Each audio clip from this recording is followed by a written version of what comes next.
3 ways to come up with an idea for a disruptive product. We'd all love to have that big idea that makes us rich.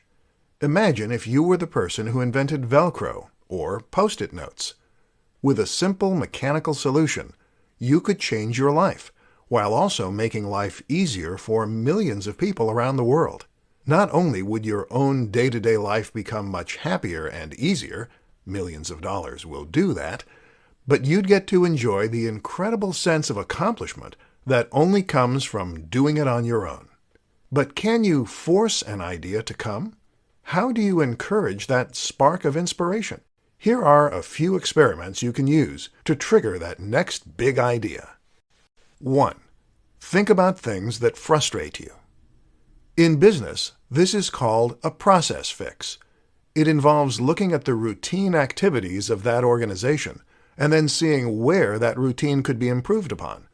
The thing is, you can also apply the notion of the process fix to real life. That might mean making it easier to open cans, making toothbrushes last longer, or defrosting the car more efficiently. In other words, ask yourself what you find to be regularly frustrating, and then challenge yourself to come up with a solution in product form. Chances are that if you could benefit from it, so too could other people. 2. Combine 2 useful products. They say there is no such thing as a completely novel idea. That instead, the closest thing is to combine 2 existing ideas into something new. Well, why not embrace that reality by simply combining 2 ideas you like into one new idea? You see tons of inventions that work this way and serve a dual purpose, thereby removing the need to order 2 separate items, and they're often very successful. 3. Go for the next big thing. Many of us dream of products we wish existed, but which we know are impossible to make. Often, a good way to come up with a great idea is to look at those ideas and then try to make them more realistic. How can you take an idea that's impossible and create the next best thing using the realistic resources you have available to you? Often what you'll find is that you can get much closer to fulfilling the original brief than you probably expected. 4 innovative businesses you can learn from. Not every new business idea needs to be truly original. You can actually create a very successful business using only tried and tested formulas, and not even venture out that much into the unknown. In fact, this is sometimes the safer bet when it comes to creating a new business model. The problem is that it takes a truly innovative business idea if you really want to take the world by storm. If you're just happy to make a little money, then sure, something basic and already proven will work fine. But if you're looking to become a billionaire who forever changes the status quo, then you will need to come up with something completely new. Let me share 4 examples of companies that have done that in exciting ways. 1. Facebook. Facebook completely changed the way that we interact with one another, the way we stay in touch with friends, and the way that we make new acquaintances. The idea of a social network is not new, of course, but it was the countless smaller ideas that Zuckerberg and the team implemented that really changed things up and ensured that the site was a massive sensation. 2. Uber. Uber is an example of a company that makes use of the sharing economy. This is a taxi service that is run by its users. Rather than pay obscene amounts for a taxi, why not hire someone local who is happy to give you a lift for much less? It's no exaggeration to say that this is making massive waves in multiple industries. 3. Airbnb. Airbnb is another example of a company that makes use of the sharing economy, this time by letting people share their spare rooms and outbuildings as alternatives to hotel rooms. Once again, this is changing industries, the hotel industry, and even the property market. 4. Nintendo. The House of Mario is a company that is constantly innovating, whether it's with motion controls or new gameplay mechanics. The latest innovation, of course, is the Nintendo Switch, which combines the company's portable and home consoles into a single machine. The appeal is the option to take AAA titles on the go with you, but then be able to play them on the big screen when you get home. It's early days yet, but so far the signs are very positive, and the company has sold more units than any other console at this stage in its life. In other words, you don't have to be a young, hip startup to innovate. 4 ways to make your Kickstarter campaign more successful. These days, coming up with an idea for an invention and then planning on selling it is always going to mean making a trip to Kickstarter. Kickstarter is the preeminent crowdfunding site, which means it's a platform on which you can announce an idea for a product and then see if there is a desire for that product. If so, then viewers can become backers and help fund the project, eventually receiving the resultant product at the end as a thank you. This means you no longer have to find an angel investor and give away shares of your business, and you no longer have to remortgage your house and pin all your hopes on a crazy idea. But going on Kickstarter is not a guarantee of success. In this presentation, we'll take a look at how you can help ensure a positive outcome for your product. 1. Make a great video. The most important aspect of your product page is to make a stunning video. This needs to demonstrate all the best qualities of your product, and it should have high production values, which will help make you appear more professional and capable. Invest in a good camera and editing software, and if you don't have the knack, hire someone who does. 2. Offer exciting incentives. It is normal to incentivize backers by offering rewards for different levels of funding. As you might expect, it's important to ensure that these incentives are exciting enough to actually be worth the money, so make sure that they are, whether that means offering discounted products, bonus packs, or the backer's name somewhere in the credits. 3. Time it well. As with comedy, timing is everything in the world of crowdfunding. Make sure you time the actual launch of the product well, but also think carefully about how long the campaign should run for and when it's going to end. 4. Prep and pickup. A strategy recommended by Tim Ferriss is called prep and pickup. The idea is that you're going to work on all the emails, ads, press releases, and other marketing materials before you launch your product. From there, you will have everything ready to go, and all you need to do is click Send at the appropriate times when the product is live. This prevents the scenario where life gets in the way and you can't promote your product as much as you should. 5 examples of businesses that take full advantage of the sharing economy. The sharing economy describes a move away from money and back to the free trade of services and products. Once upon a time, before money existed, we would bargain with other people for goods and services by offering things that we could do or offer in exchange for things that they could do or offer. Need someone to chop down a tree? Then offer to cut their hair or give them some of your eggs. Then money came along and was used as a way to represent value. This could be traded for goods and services in lieu of providing goods and services back, thereby making transactions much simpler and easier. But at the same time, money also created many of the problems we see today, and you don't need me to tell you what those are. Fortunately, technology is giving us a way to take matters back into our own hands. Technology is perfect for facilitating transactions that don't need money, and hence we are seeing the free trade of goods and services once again. Businesses take full advantage of this and are among the most innovative and successful on the planet right now. In this presentation, we will consider some examples. 1. Uber. Let's start with one of the most high-profile sharing economy businesses out there. Uber is a company that seeks to remove the need for taxis and public transport by letting anyone offer lifts for a small fee. The result is that the costs are much lower, and rides are always available, and it has taken off to the extent that it is actually threatening the taxi industry. 2. Spock. Shpock is an app that acts like a yard sale. Got something you don't want? Take a photo and upload it to Shpock to sell it back within your local area. 3. FreeCycle. FreeCycle takes the idea of Shpock one step further by encouraging its users to give away things that they don't need anymore, but would otherwise have to pay to dispose of. 4. Airbnb.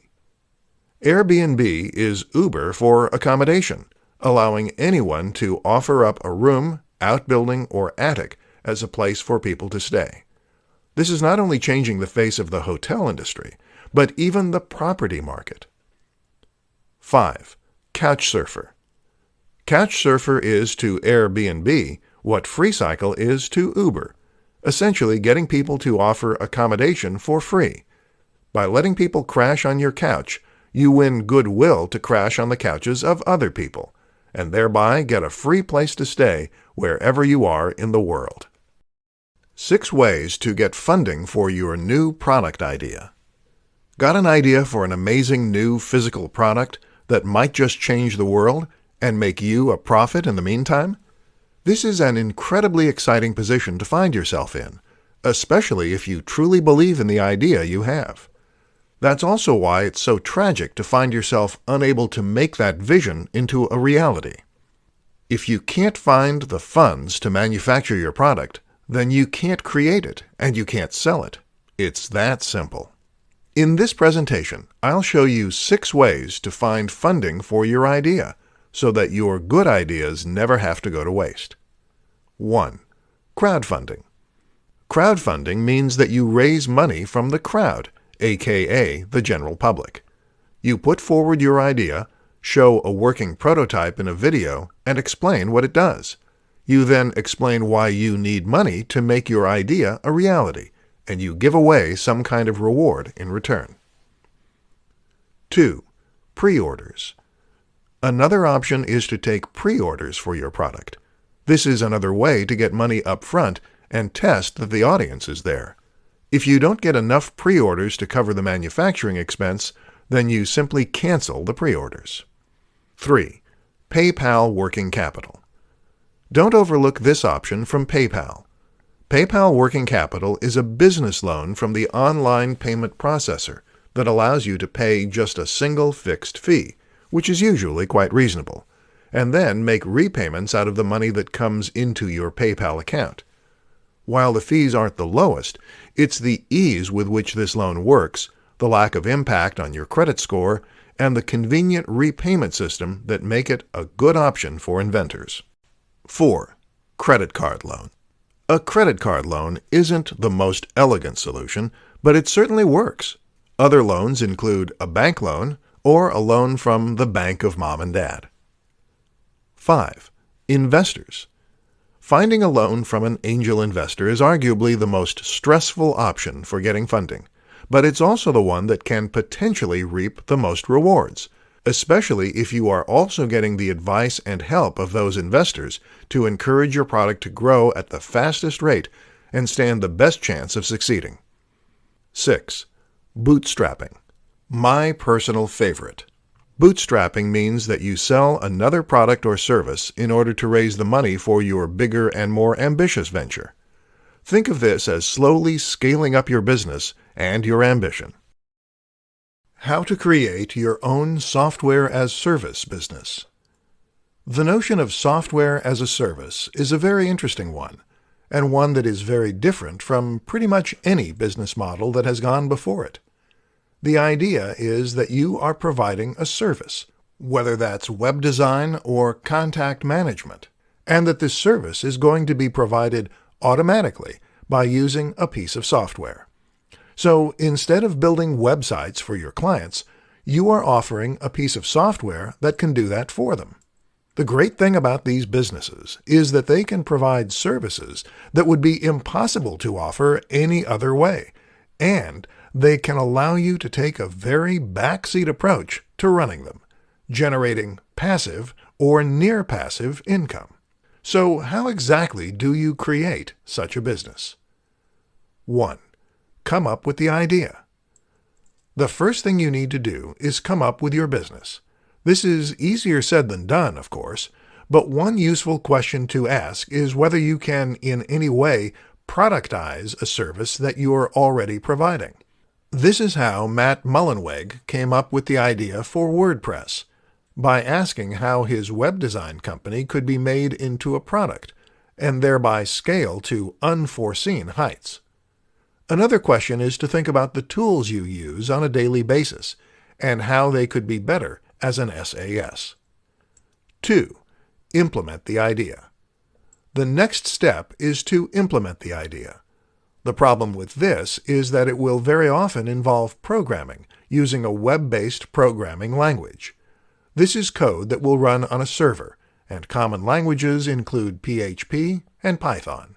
These are very complex for beginners, which is why the best option is often to outsource the actual creation of the product to someone who knows what they're doing. Use Upwork or something similar to find the staff. Alternatively, you can try using a social network building solution, several of which do exist. 3. Market the idea. Finally, you just need to market your idea. A good place to start is with your existing client list, if you have one, and from there, you can try building an email list as you would for any service. Often, SAS means B2B, but not always. Otherwise, you can try using advertising and more traditional means of internet marketing. Invest the profits you make into more advertising to scale up your business, and then watch as it grows. How to find a need in a market and fill it. One of the best ways to come up with a successful business model, whether it's for a product or a service, is to find a simple need in a market and then fill it. In other words, what do people want that they don't have, and how can you satiate that need for them? If you can do this, then you'll be able to clearly communicate the value you offer and theoretically see a lot of sales as a result. In this presentation, we'll look at some ways you can identify those needs and fulfill them. 1. Look at existing products.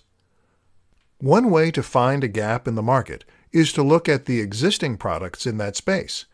What you'll likely find is that a few companies have got the niche stitched up, but that there is still room for improvement and still room for new products. Ask yourself, who are these products not catering to? What don't these products do that could be useful? 2. Look for pain points. They say that a good writer should always write what they know. Likewise, a good business strategy is to always stick with industries and niches that you understand. In other words, when you choose what you want to make or offer, it is best to choose something that you understand, rather than something that you've never used or experienced yourself. This way, you can think back to your own personal experience of that thing and ask yourself what could have been done better. Or if there is a product or service you use every day and it fails, ask yourself how that product could have been made any better. Is that something you can fix? 3. Survey the market. Another simple way to find things that aren't out there is to survey the intended market.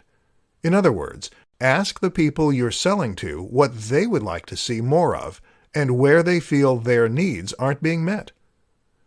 4. Consider smaller cross-sections. Speaking of the market, have a think about who the market includes and whether there is a group within that market which has distinct needs not felt by the rest. Maybe people who work night shifts could benefit from a twist on an existing product, or people with a certain disability. All these strategies can be fantastic ways to find new business opportunities. But remember that what made Steve Jobs so innovative and successful was his ability to anticipate what the market needed before the market knew itself. How to market your new disruptive idea. Got a new idea for a product or service that is going to be truly disruptive and change the way we see the world? Great. Only you're not the first, and you probably won't be the last either. The thing is, ideas are a dime a dozen, and actually the hard part is marketing those ideas and getting them to sell. That's where the marketing part comes in, and that's the difficult part. Unfortunately, it's even harder in many cases when your idea is exciting and new. Why? Because there is less point of reference and less context that you can use to explain your idea. So how do you get the word out about your new concept? Let's look at some options. In the beginning, the main aim of your marketing is often going to be explaining what your product is. This is your elevator pitch, and it's important that you've come up with a simple way to explain succinctly and clearly what your idea is, who needs it, and what they need it for. Another useful concept is to focus on the value proposition. In other words, where does the value come from with your new service or product? How does using this product make life better? Will your users be richer? Will they have more fun? Or will it improve their health? While the how and the what might be new, very often the why will be universal, and this will be key in communicating your message. In order to do any of this, though, you're going to need to think about whom your product is marketed to, and who will want to use it. This will tell you where to present your message, and how to present it. Have a think about the typical demographic that is likely to use your product, and think of comparable products and whom they are targeted at. Looking at comparable products is also a good way to get inspiration for your marketing. Finally, don't be afraid to embrace the newness of your product or service. In other words, if your product is so different that it stands out, then this can actually help it spread by word of mouth. Consider those 5-finger shoes by Vibram. These drew the eye so much that they practically marketed themselves. How can you get people talking about your brand? How to test an idea before bringing it to market. One of the worst things you can possibly do as an entrepreneur or any business person is to invest a huge amount of time and money into an idea that doesn't have an audience. If you spend thousands of dollars or countless hours developing a product that no one buys, then of course it is going to be money down the drain. And of course that may sound obvious, but it is an unfortunate reality that happens far more frequently than you might think. The problem is that we will often assume that because we want a certain product, that there must be market demand for it too. Or because something has been successful in the past, it will likely be successful in the future. This is not the case, however, and if you want to ensure your product will be successful, then there are some different precautions you need to take. In this presentation, we'll learn what those are. 1. Validation. In business terms, we call what we just described validation. The aim is to validate an idea for a product or business, and then test if it really has appeal. One way of doing this is to try selling the product or service before it's finished. You can do this by offering a beta test of sorts, by taking pre-orders, or even by having a sales page that informs the buyer you're out of stock only once they try to make a purchase. This is important because very often people will say they're interested in an idea, but they're not necessarily willing to pay for it. To test if your idea truly has legs, you really need your audience to put their money where their mouth is. Then you can calculate how much money you would have made and whether or not that would have been enough to make the work worthwhile. 2. Fail fast. A similar approach is to invest as little time and money into an idea as possible, but still release the product or service. This way, you can then start selling it as quickly as possible and testing to see if there's an audience there. If the product sells as is, called an MVP or minimally viable product, then you can invest more time in developing it and marketing it. If not, you move quickly on to the next project. Hence, fail fast. Top mistakes that new entrepreneurs make. Got a big new idea? Great. In all likelihood, you're probably extremely excited to bring it to market, whether it's some kind of service or some kind of physical product. Either way, though, you are now at a crossroads. People have amazing ideas all the time, but it is rare that they actually do anything useful with those ideas. All too often, those ideas don't come to anything because the person with the said idea never takes a chance on it, or because they go about it in the wrong way. Here are some of the most common mistakes that have robbed the world of truly incredible ideas, and what you can do to prevent the same fate happening to your own innovations. 1. Not validating the idea. Validation essentially means testing that there is an audience for a product or service. Having a great idea is one thing, but having a great idea that will sell is another. And if you want to make this a business, then you need to be able to sell it. To find out, you need to do some kind of trial run. This could mean selling a beta version, taking pre-orders, or running a Kickstarter. Anything, as long as you are actively testing to see if the demand is there. 2. Not getting help. Too many inventors and innovators want to do everything themselves. Want to make a website? Then perhaps you think you have to create the logo yourself and learn HTML and Python. No. The way real professionals do it is to always outsource the most difficult parts of the process. This will save you time, and it will also result in a more professional final product, because it will be built by people who do this stuff for a living. 3. Not telling anyone the idea. Why don't entrepreneurs get help? Often it's because they don't want to tell people their ideas. Well, that makes it very hard indeed to get funding or even advice. If you're serious about your idea, then you need to start talking about it as soon as possible. Don't worry about people stealing your ideas. Either they have their own ideas, or they don't have the means to do anything about your idea. The best way to protect an idea is to do it first and to do it best. In other words, stop making excuses and just do it.